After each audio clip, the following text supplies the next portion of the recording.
Hello everyone. दोस्तों, आज के इस वीडियो के अंदर हम इलेक्ट्रिक फील्ड से रिलेटेड कुछ इंपॉर्टेंट प्रॉब्लम्स हैं जिनको हम डिस्कस करेंगे।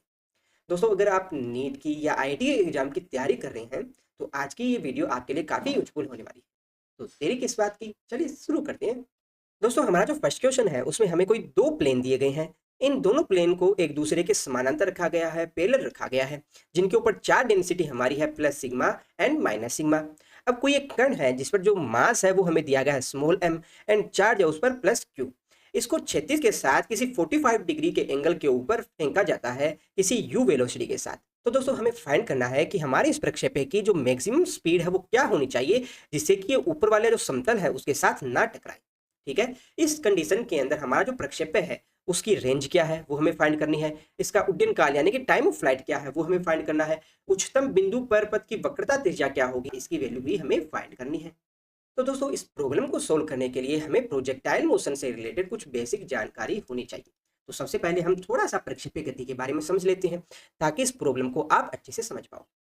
तो मान लीजिए हमारे पास में कोई एक ऑब्जेक्ट है जिसको हम हॉरिजॉन्टल के साथ यानी क्षैतिज के साथ किसी एंगल थीटा के ऊपर फेंकते हैं। ठीक है, जिसकी स्टार्टिंग वेलोसिटी हमारी u है।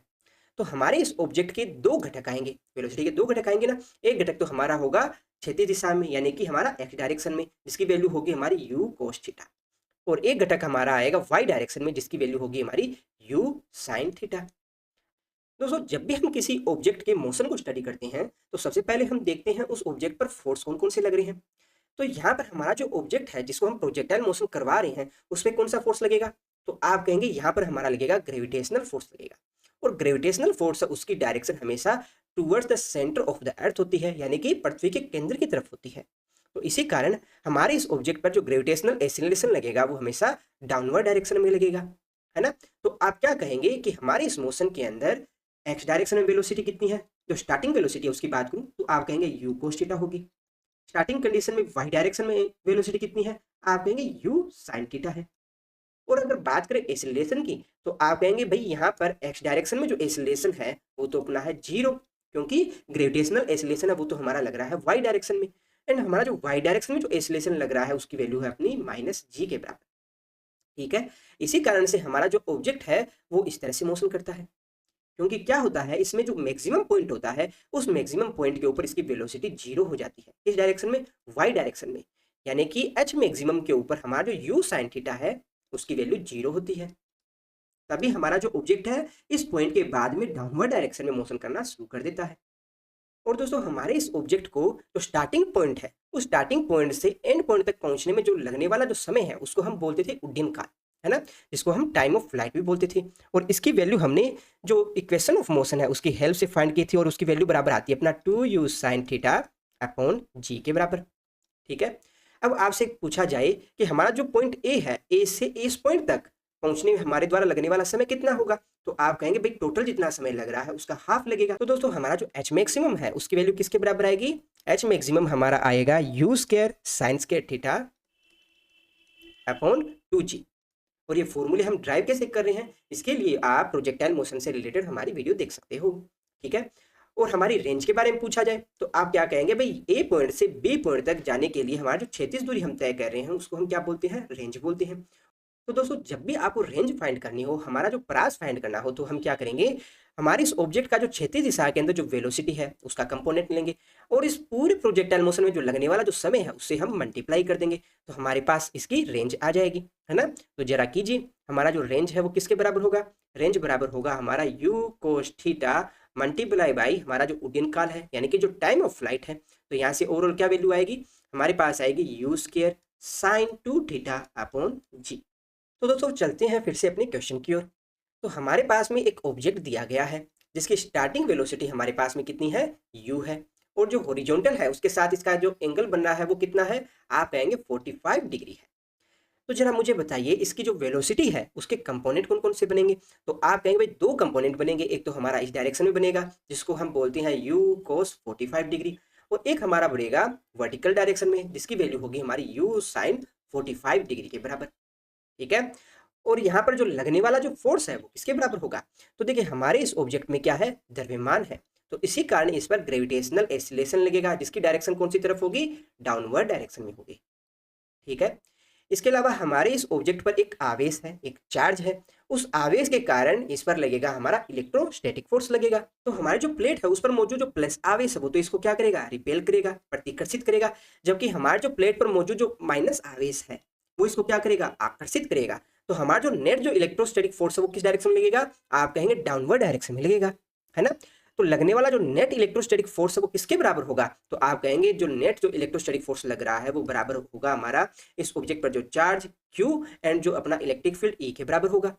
और दोनों इन प्लेट्स के बीच में इलेक्ट्रिक फील्ड है वो किसके बराबर होगा, तो हमने पढ़ा है कि कोई भी एक प्लेट है उसके कारण जो लगने वाला इलेक्ट्रिक फील्ड है वो किसके बराबर होता है। तो दोस्तों इलेक्ट्रिक फील्ड फाइंड करने के लिए हम क्या करते हैं, हमारी इस प्लेट के ऊपर चार्ज कितना है सबसे पहले तो हम ये देखते हैं। तो चार्ज डेंसिटी हमें दी गई है ऊपर वाली प्लेट के ऊपर तो प्लस सिग्मा है, और नीचे वाली प्लेट पर हमें दिया गया है माइनस सिग्मा। ठीक है, तो किसी भी पॉइंट के ऊपर जो पॉजिटिव चार्ज प्लेट है उसके कारण इलेक्ट्रिक फील्ड लगेगा हमारा इस डायरेक्शन में, और उस इलेक्ट्रिक फील्ड की वैल्यू किसके बराबर होगी, E1 equals to sigma upon 2 epsilon naught के बराबर होगी, है ना। इसी प्रकार से हमारा जो नेगेटिव चार्ज है उसकी वजह से जो लगने वाला इलेक्ट्रोस्टैटिक फोर्स है वो कौन सी डायरेक्शन में लगेगा, आप कहेंगे इसी डायरेक्शन में लगेगा। और उसकी वैल्यू किसके बराबर होगी, आप कहेंगे उसकी वैल्यू बराबर होगी हमारी सिग्मा अपॉन 2 एप्सिलॉन नॉट के बराबर होगी। तो यहाँ पर लगने वाला हमारा जो नेट इलेक्ट्रिक फील्ड है वो किसके बराबर होगा, आप कहेंगे नेट इलेक्ट्रिक फील्ड बराबर आएगा sigma upon 2 epsilon naught plus sigma upon 2 epsilon naught equals to किसके बराबर आ जाएगा, सिग्मा अपॉन एप्सिलॉन नॉट। और इस वैल्यू को अगर हम यहाँ से यहाँ पर रख दें तो यहाँ पर जो लगने वाला जो नेट इलेक्ट्रोस्टैटिक फोर्स है वो हमारे पास में क्या आ जाएगा, F E vector equals to Q, और ई की वैल्यू पुट कीजिए सिग्मा अपॉन एप्सिलॉन नॉट। इसको हम बोल देते हैं इक्वेशन 1। ठीक है, अब जरा समझिए हमारा जो आवेश है उसके ऊपर दो फोर्स लग रहे हैं, एक तो हमारा इलेक्ट्रोस्टैटिक फोर्स लग रहा है जो कि डाउनवर्ड डायरेक्शन में लग रहा है, और एक हमारा लग रहा है यहाँ पर ग्रेविटेशनल फोर्स जो भी डाउनवर्ड डायरेक्शन में लग रहा है। तो इन दोनों की वजह से हमारे इस ऑब्जेक्ट पर एक फोर्स लगेगा, उसी वजह से हमारा जो ऑब्जेक्ट है वो एसिलेट करेगा, है ना। तो अब हमें एक्स डायरेक्शन और वाई डायरेक्शन में हमारे इस ऑब्जेक्ट की वेलोसिटी और एसिलेशन को देखना है। ठीक है, और फिर हम इक्वेशन ऑफ मोशन की हेल्प से हमारे इस ऑब्जेक्ट का जो उड्डयन काल है यानी कि टाइम ऑफ फ्लाइट है उसकी जो रेंज है उसका द्वारा जो एच मैक्सिमम जो लिया गया है उनकी वैल्यू फाइंड कर पाएंगे। तो सबसे पहले मुझे बताइए इसका एक्स डायरेक्शन में वेलोसिटी क्या होगी, तो आप कहेंगे इसकी वैल्यू है अपनी यू कोस थीटा के बराबर। वाई डायरेक्शन में वेलोसिटी कितनी है, तो आप कहेंगे यू साइन थीटा के बराबर है। अब दोस्तों बात करते हैं एसिलेशन की, तो आप कहेंगे भाई एक्स डायरेक्शन में हमारे इस ऑब्जेक्ट पर जो एसिलेशन लग रहा है वो तो है जीरो, सिर्फ एसिलेशन कौन सी डायरेक्शन में है, वाई डायरेक्शन में है, क्योंकि जो दोनों फोर्स लग रहे हैं वो अपने वाई डायरेक्शन में ही है। तो यहाँ पर हमारे इस ऑब्जेक्ट का मास m है, तो इसका एसिलेशन डाउनवर्ड डायरेक्शन में कितना है, मान लेते हैं a है। तो यहाँ पर इक्वेशन क्या बनेगी अपनी, M A equals to F E की वैल्यू क्या निकाली अपनों ने, sigma Q upon epsilon naught. और दोस्तों जो ग्रेविटेशनल एसिलेशन लगेगा एम जी डाउनवर्ड डायरेक्शन में, तो यहाँ से हमारा जो एसिलेशन है उसकी वैल्यू किसके बराबर आएगी, तो देखिए m से डिवाइड कीजिएगा तो हमारे पास वैल्यू आ गई g plus sigma Q upon M epsilon naught के बराबर आ गई। ठीक है दोस्तों, तो यहाँ तक आपको कोई दिक्कत नहीं होनी चाहिए, फिर भी किसी स्टूडेंट को दिक्कत हो आप कमेंट बॉक्स में पूछिएगा। अब चलते हैं कि क्वेश्चन में हमसे क्या पूछा गया है। क्वेश्चन में हमसे पूछा गया है कि हमारा जो ऑब्जेक्ट है उसकी जो स्टार्टिंग वेलोसिटी है वो कितनी होनी चाहिए जिससे कि हमारा जो ऑब्जेक्ट है इस प्लेट के जो ऊपर वाला हिस्सा है उसके साथ ना टकराए। तो देखिए ना टकराने की कंडीशन में हमारे इस ऑब्जेक्ट का मोशन वो कुछ ऐसा होना चाहिए, हमारा ऑब्जेक्ट इस तरह से प्रोजेक्टाइल मोशन करेगा और प्लेट के बिल्कुल ऊपर वाले हिस्से के पास में से गुजरते हुए नीचे की तरफ आ जाएगा। तो इस कंडीशन में हमारे इस ऑब्जेक्ट का जो एच मैक्सिमम है वो किसके बराबर होगा, आप कहेंगे एच मैक्सिमम है वो बराबर होना चाहिए हमारा इन दोनों प्लेटों के बीच की जो दूरी है उसके, यानी कि एल के बराबर होना चाहिए। ठीक है, तो इस कंडीशन में हमारी इस ऑब्जेक्ट की जो मैक्सिमम वेलोसिटी है वो कितनी होगी, तो इसके लिए हम इक्वेशन ऑफ मोशन यूज करते हैं। तो दोस्तों हमारे पास में तीन इक्वेशन ऑफ मोशन होती है, एक तो होती है हमारी v बराबर U plus A T, second होती है हमारी वी स्केयर बराबर U square plus 2as, and third बराबर होती है s equals to U T plus half A T square. अब दोस्तों जरा सोच समझ के बताइए कि इन तीनों इक्वेशन में से हम कौन सी इक्वेशन की हेल्प से यू मैक्सिमम की वैल्यू आसानी से बता सकते हैं। तो आप कहेंगे हमारी जो इक्वेशन फर्स्ट है और जो थर्ड है इसके अंदर जो हमें टी की वैल्यू पता होनी चाहिए, जबकि जो सेकेंड इक्वेशन है उसमें हमारे पास में टी नहीं है, इसी कारण से हम सेकेंड इक्वेशन की हेल्प से यू मैक्सिमम की वैल्यू फाइंड करेंगे। अब जरा ये भी बताइए कि इस इक्वेशन में हम ऑब्जेक्ट का एक्स डायरेक्शन में मोशन देखें या वाई डायरेक्शन में मोशन देखें, तो यहाँ पर हम देखेंगे वाई डायरेक्शन में। और ऐसा क्यों, क्योंकि हमारा जो एच मैक्सिमम है वो किस डायरेक्शन में है, वाई डायरेक्शन में ही है ना। तो वाई डायरेक्शन के लिए इस इक्वेशन में वैल्यू पुट कीजिए, तो देखिए हमारा जो ऑब्जेक्ट है उसकी स्टार्टिंग वेलोसिटी कितनी है, तो वाई डायरेक्शन के लिए स्टार्टिंग वेलोसिटी है अपनी यू साइन थीटा। ठीक है, तो यहाँ कीजिए यू साइन थीटा का स्क्वायर। ठीक है, और एंड वेलोसिटी कितनी है, यानी कि इसका जो एच मैक्सिमम है उस पॉइंट के ऊपर इसकी वेलोसिटी कितनी है। तो अभी थोड़ी देर पहले हमने समझा कि मैक्सिमम पॉइंट के ऊपर इसकी वाई डायरेक्शन में जो वेलोसिटी है वो होगी 0 के बराबर। ठीक है, प्लस 2as, और यहाँ ए क्या दिखा रहा है, वाई डायरेक्शन में जो लगने वाला एसिलेशन को बता रहा है ना। तो वाई डायरेक्शन में जो एसिलेशन लग रहा है उसकी डायरेक्शन कौन सी तरफ है, तो आप कहेंगे नेगेटिव वाई डायरेक्शन में लग रहा है, तो इसी कारण हम यहाँ माइनस साइन के साथ शो करेंगे। और यहाँ एस है वो क्या दिखा रहा है, ये दिखा रहा है हमारा वाई डायरेक्शन में जो हमने एच मैक्सिमम यानी कितनी जो दूरी तय की है उस दूरी को दिखा रहा है। तो हमारा एच मैक्सिमम है वो किसके बराबर है, एल के बराबर है ना, तो उसकी वैल्यू भी रखते हैं। अब इसको थोड़ा सा और सिंप्लीफाई कीजिए, तो हमारे पास में क्या आएगा, देखिए इस u साइन थीटा है इसको हम लेफ्ट साइड में ले आएंगे, तो अपने पास में आ जाएगा u साइन थीटा का होल स्क्वायर इक्वल्स टू 2। अब ए वाई की वैल्यू पुट कीजिए, तो हमारे पास में आ गया g plus sigma Q upon M epsilon naught, और साथ में अपना आ गया n। ठीक है, इसको थोड़ा और सिंप्लीफाई करते हैं, तो देखिए अपना u है उसकी वैल्यू किसके बराबर आ जाएगी, under of 2l upon sine square theta, और साथ में अपना आ जाएगा g plus sigma Q upon M epsilon naught. ठीक है, और यहाँ पर थीटा की वैल्यू कितनी है, तो आप देखेंगे इस क्वेश्चन में थीटा हमें दे रखा है 45 डिग्री के बराबर, और साइन 45 डिग्री है वो किसके बराबर होता है, 1/√2 के बराबर होता है। तो ये वैल्यू भी यहाँ जब आप रखोगे तो आपके पास में क्या आ जाएगा, देखिए 1/√2 है, ये ऊपर जाएगा स्क्वायर करके तो 2 आ जाएगा, है ना, और इस 2 को 2 के साथ आप मल्टीप्लाई करोगे तो आपके पास में 4 आ जाएगा। ठीक है, और 4 को अगर हम बाहर लिखेंगे तो आपके पास क्या आएगा, 2 आएगा। तो दोस्तों फाइनली हमारे पास में ऑब्जेक्ट की जो मैक्सिमम वेलोसिटी है उसकी वैल्यू आ जाती है, जिससे कि ये ऊपर वाली प्लेट है उसको ना टच करे, यानी कि उससे कोलाइड ना करे। ठीक है, यहाँ तक कोई दिक्कत नहीं होगी। इसके बाद दोस्तों हम फाइंड करना सीखते हैं उड्डयन काल के बारे में, यानी कि टाइम ऑफ फ्लाइट के बारे में। ठीक है, तो आप जरा मुझे बताइए इन तीनों इक्वेशन में से हमें कौन सी इक्वेशन यूज करनी चाहिए, तो आप कहेंगे भाई इक्वेशन फर्स्ट यूज करेंगे। तो इसके अंदर हमारे पास में देखिए स्टार्टिंग वेलोसिटी तो पता है कितनी है, u साइन थीटा, और डायरेक्शन कौन सी है, पॉजिटिव y डायरेक्शन में है। एंड वेलोसिटी कितनी है, आप कहेंगे देखिए प्रोजेक्टाइल मोशन के अंदर हमारा जो ऑब्जेक्ट है वर्टिकल जिस डायरेक्शन में मोशन करते हुए ऊपर जाएगा उसी वेलोसिटी के साथ वापस नीचे आएगा, है ना। तो एंड पॉइंट के ऊपर इसकी जो वेलोसिटी है वो अपनी होगी u sine theta, and direction कौन सी होगी, नेगेटिव y डायरेक्शन में। इसको हमने वहां अच्छे से समझा है, जरूर देखेगा वीडियो। तो देखिए एंड वेलोसिटी अपने पास कितनी है, u साइन थीटा, और डायरेक्शन कौन सी है, नेगेटिव y डायरेक्शन, और एसिलेशन कितना है नेगेटिव y डायरेक्शन में, ये वाला, और टाइम ऑफ फ्लाइट अपना है t, जो कि हमें फाइंड करना है। तो जरा रखिए वैल्यू क्या था अपने पास में, तो देखिए v की वैल्यू हो जाएगी अपना u साइन थीटा, और साइन 45 डिग्री किसके बराबर होता है, 1/√2 के बराबर होता है। तो यहाँ वैल्यू रखेंगे तो माइनस u, और साथ में आएगा 1/√2 इक्वल्स टू, अब ये अपना है u/√2। अब देखिए दोस्तों हमारा जो y डायरेक्शन में एसिलेशन लग रहा है वो है नेगेटिव y डायरेक्शन में, इसलिए हम यहाँ माइनस साइन के साथ लिखेंगे। ठीक है, और एसिलेशन कितना है अपना g plus sigma Q upon M epsilon naught, और साथ में अपना आ जाएगा t, यानी कि टाइम ऑफ फ्लाइट। तो इसको थोड़ा और सिंप्लीफाई करते हैं, तो देखिए यहाँ पर u/√2 है, इसको हम लेफ्ट साइड में ले आएंगे तो अपने पास में क्या आ जाएगा, -2u/√2 हो जाएगा, और इस √2 को आप 2 से डिवाइड करेंगे तो आपके पास ऊपर कितना बचेगा, √2 ही बचेगा। ठीक है, इक्वल्स टू क्या हो जाएगा, minus g plus sigma Q upon M epsilon naught, और साथ में अपना है टी। अब दोनों साइड माइनस है तो इस माइनस को भी हटा देते हैं, है ना, कोई दिक्कत नहीं यहाँ पर। इसको थोड़ा और सिंप्लीफाई कीजिए तो टी अपने पास में आ जाएगा, देखिए √2u, यहाँ से एम एप्सिलॉन नोड इसको कॉमन लेकर बाहर लेकर आएंगे तो अपने पास में आ जाएगा अपना एम एप्सिलॉन नोड, और नीचे अपना क्या आ जाएगा, एम एप्सिलॉन नोड जी, और साथ में अपना आ जाएगा सिग्मा क्यू। तो ये अपना आ गया उड्डयन काल, यानी कि टाइम ऑफ फ्लाइट की वैल्यू। अगर दोस्तों आप इसे थोड़ा और सिंप्लीफाई करना चाहते हो तो यहाँ पर हमारा जो u है इस u की वैल्यू यहाँ से पुट कर सकते हो, है ना। तो ये वैल्यू जब आप यहाँ रखेंगे तो हमारे पास क्या आ जाएगा, तो देखिए इसको थोड़ा सिंप्लीफाई कीजिए, 2 यहाँ रूट्स के अंदर क्या आ जाएगा, l, यहाँ आ जाएगा m एप्सिलॉन नोड g, साथ में आ जाएगा सिग्मा q, और नीचे अपना आ जाएगा m एप्सिलॉन नोड। तो फाइनली हमारे पास जो उड्डयन काल की वैल्यू क्या आ गई। अब दोस्तों बात करते हैं परास की। तो परास यानी कि रेंज है वो होता क्या है, हमारे इस ऑब्जेक्ट के द्वारा क्षैतिज दिशा के अंदर जो तय की गई मैक्सिमम दूरी है उसको हम बोलते हैं रेंज, यानी कि परास। और इसकी वैल्यू किसके बराबर होती है, ये बराबर होती है, अगर हम उड्डयन काल को उसकी क्षैतिज दिशा में जो वेलोसिटी है उसके साथ मल्टीप्लाई कर दें तो हमारे पास रेंज आ जाती है। तो आपके पास में टी क्या है उसकी वैल्यू है, यू क्या है उसकी वैल्यू है, एंड cos 45 की वैल्यू किसके बराबर होती है, cos 45 की वैल्यू बराबर होती है 1/√2 के बराबर होती है। तो इन सभी की वैल्यू आप रखिएगा तो आपके पास में रेंज की वैल्यू आ जाएगी। ठीक है दोस्तों, तो अब जो कटता है उसको काटिए जरा। तो आप देखेंगे यहाँ एम एप्सिलॉन नोड है वो कट गया आपस में।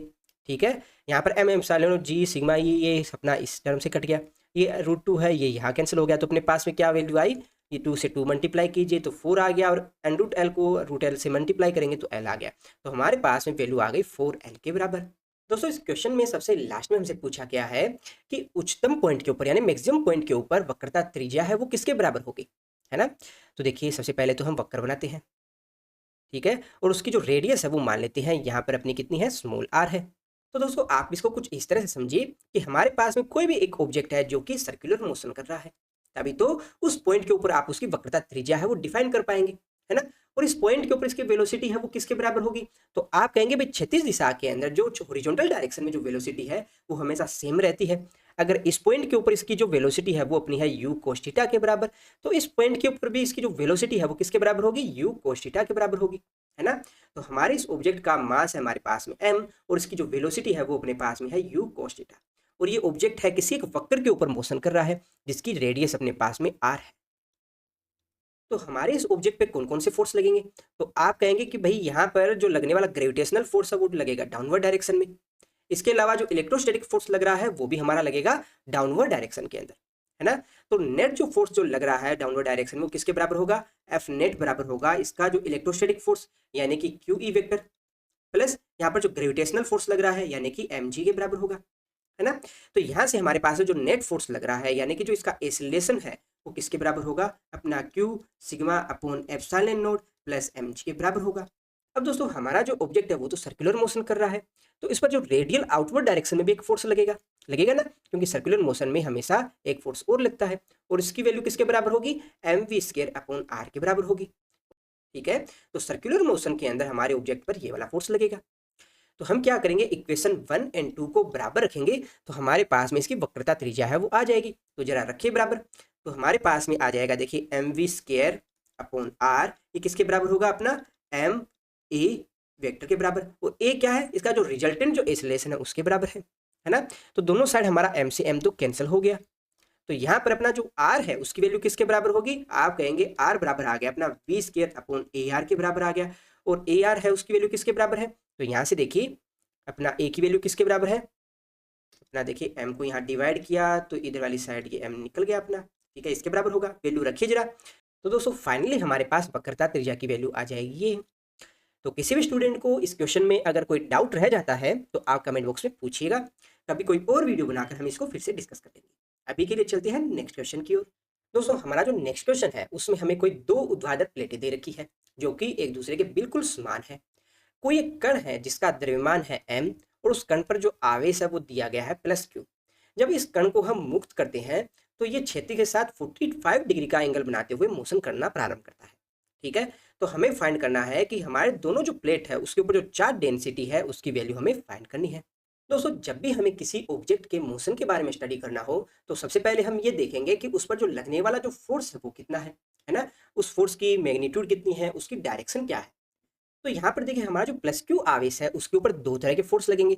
एक तो इस पर लगेगा हमारा mg डाउनवर्ड डायरेक्शन में, जो कि हमारा जो ग्रेविटेशनल फोर्स है उसकी वजह से लग रहा है, जबकि एक फोर्स हमारा लगेगा यहाँ पर इन दोनों प्लेटों के कारण, इस +q आवेश के कारण, है ना, इलेक्ट्रोस्टैटिक फोर्स भी लगेगा। और उसकी डायरेक्शन कौन सी होगी, तो आप कहेंगे इसकी डायरेक्शन होगी पॉजिटिव डायरेक्शन से नेगेटिव डायरेक्शन की ओर। ठीक है, इलेक्ट्रोस्टैटिक फोर्स हमारा लगेगा इस डायरेक्शन में, और उसकी वैल्यू किसके बराबर होगी, आप कहेंगे इसकी वैल्यू बराबर होगी क्यू ई के बराबर। और दोस्तों इलेक्ट्रिक फील्ड की वैल्यू क्या होती है ये तो फाइंड करना हमने सीखा है। तो देखिए हमारा कोई भी ऑब्जेक्ट किन्हीं दो प्लेटों के बीच में रखा गया है, तो यहाँ पर हमारा जो पॉजिटिव प्लेट है उसकी वजह से इस पर एक इलेक्ट्रिक फील्ड लगेगा जिसकी डायरेक्शन होगी हमारे इस तरफ, और इसकी वैल्यू किसके बराबर होगी, आप कहेंगे सिग्मा अपॉन 2 एप्सिलॉन नोट के बराबर होगी। इसी प्रकार से हमारा जो नेगेटिव चार्ज प्लेट है उसकी वजह से भी एक इलेक्ट्रिक फील्ड लगेगा, और उसकी डायरेक्शन भी हमारी इसी तरफ से होगी, है ना। तो नेट जो इलेक्ट्रिक फील्ड लग रहा है वो आपके पास किसके बराबर आएगा, आप कहेंगे इसकी जो वैल्यू आएगी सिग्मा अपॉन एप्सिलॉन नोट के बराबर आएगी, है ना। तो दोस्तों हमारे इस चार्ज के ऊपर जो नेट इलेक्ट्रोस्टैटिक फोर्स लगेगा उसकी वैल्यू अपने पास में आ जाती है Q sigma upon epsilon note के बराबर। अब दोस्तों क्वेश्चन में हमें कहा गया है कि हमारा जो ऑब्जेक्ट है वो वर्टिकल डायरेक्शन के साथ 45 डिग्री बनाते हुए मोशन कर रहा है ना, यानी कि जो रिजल्टेंट जो फोर्स लग रहा है वो इस डायरेक्शन में लग रहा है, और कितने एंगल पर लग रहा है, वर्टिकल डायरेक्शन के साथ 45 डिग्री पर लग रहा है। तो दोस्तों जरा इनके कंपोनेंट तैयार करते हैं। देखिए हमारा जो mg है उसका इस डायरेक्शन में कितना फोर्स लगेगा, आप कहेंगे mg cos 45 लगेगा। इसी प्रकार से एक कंपोनेंट आएगा इस डायरेक्शन में जिसकी वैल्यू आएगी अपनी mg sin 45 डिग्री के बराबर आएगी।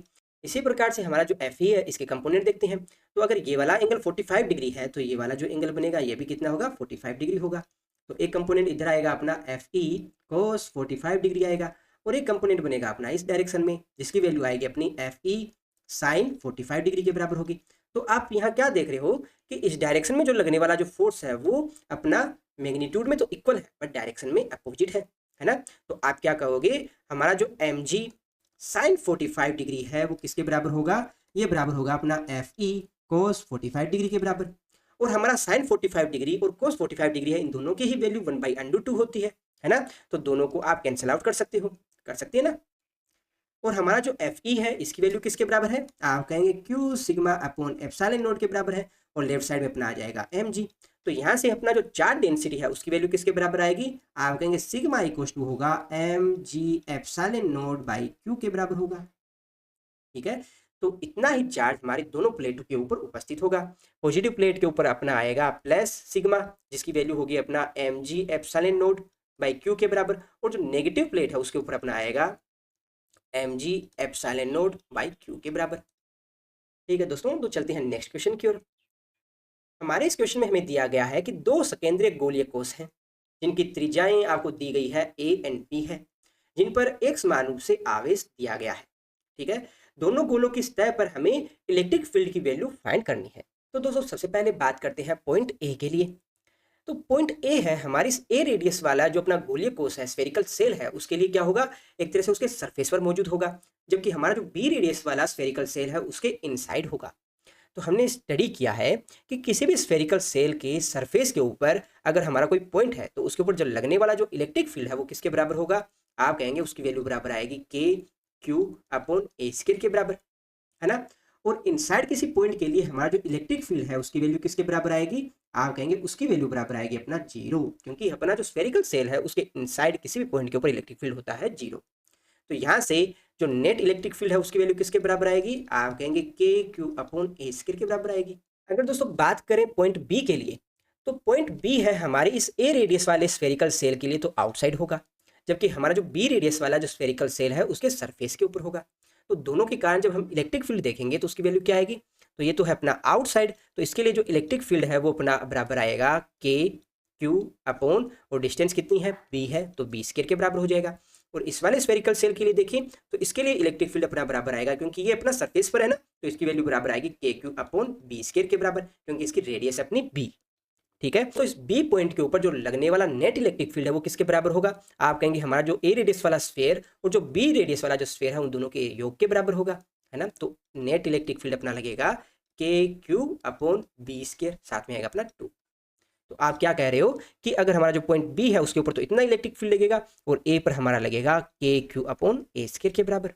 तो दोस्तों आज की वीडियो में बस इतना ही। नेक्स्ट वीडियो में हम कुछ और इंपॉर्टेंट टॉपिक्स हैं जिनको हम डिस्कस करेंगे। वीडियो में लास्ट तक बने रहने के लिए आप सबका धन्यवाद, थैंक यू।